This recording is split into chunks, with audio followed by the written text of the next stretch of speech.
Hi Dom, as you know this week's review is Around the World in 80 Days.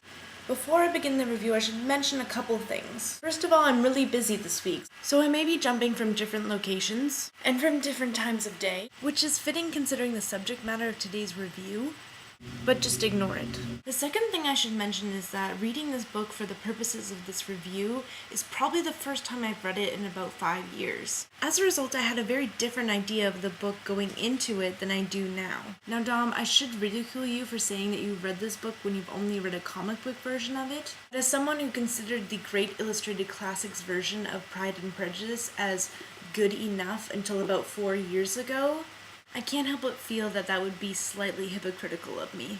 So let's just move on to the review. The story of Around the World in 80 Days is this. This eccentric English gentleman, Phileas Fogg, makes a bet with his friends that he can travel around the world in 80 days. That's right, he has 80 days in which to go around the world. Keep in mind this book was published in 1873.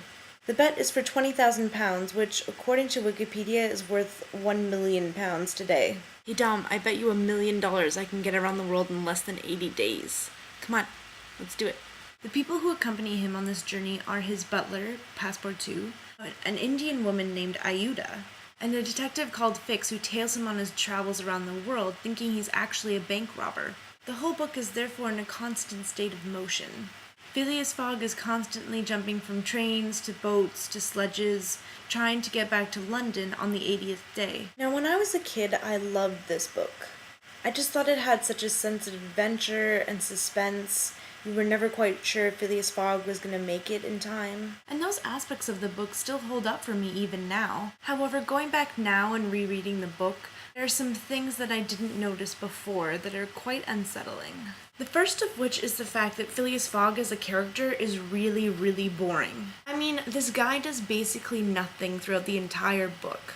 He's always described as really organized, never really taking a step out of place, and while those are admirable qualities, it makes for a really boring character.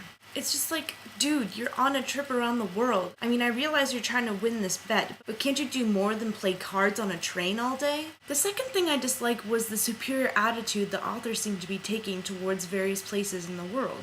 All the countries that had English rule were presented in a more positive light than those who weren't. It was like he was saying that because these countries have English influences, they're therefore better than others. And I didn't really approve of that. For example, India is presented as this place that was wild and uncivilized before the English came along, while America is portrayed in this slightly more negative light, with their train getting attacked by Native Americans and a very negative description of Mormons. Another thing I disliked was the character of Ayuda. Being the only female character in the book, you would expect her to be interesting, but she barely ever has a direct line of dialogue. It's so bad that I don't even really imagine her as a character. I just kind of picture her as a silent woman, which, as we all know, isn't really the best light in which to portray your female characters.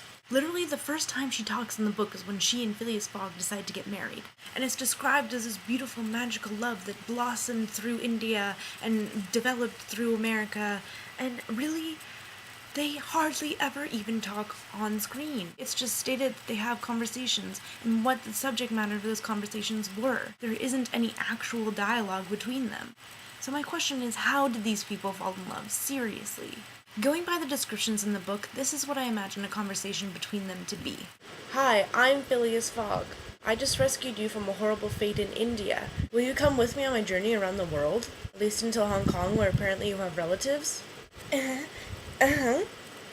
Now we have reached Hong Kong. And apparently your cousin is dead.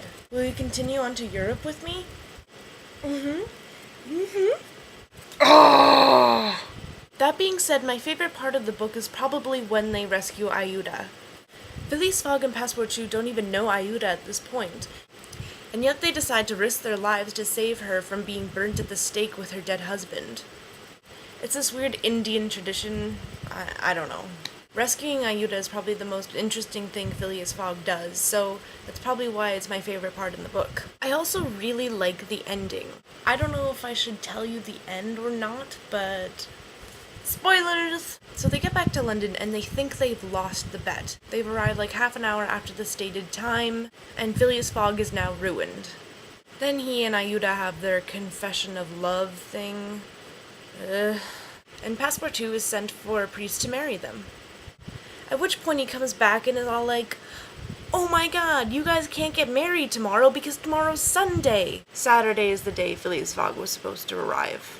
And they're all like, "What?" And Passepartout's like, "Yeah, today's Saturday, not Sunday after all." And then it turns out that in their travels across the world, they actually gained a day because they moved east instead of west. And Phileas Fogg is all like, "Oh my god, I got conquered by geography." And then he goes to the stated meeting place and he wins £20,000. Yay! So altogether, I would say that I liked the book, but it's definitely not the childhood treasure that it was before. So Dom, I'm saying that if you like adventure, suspense, and slightly flat characters, go for it, read the book. Altogether, I would give it 3 strange sounding names out of 5 strange sounding names. Dom, I look forward to your next review, which is of a book I've never heard of before. And remember, don't leave your copy of Around the World in 80 Days lying around, or else your cat will puke on it. The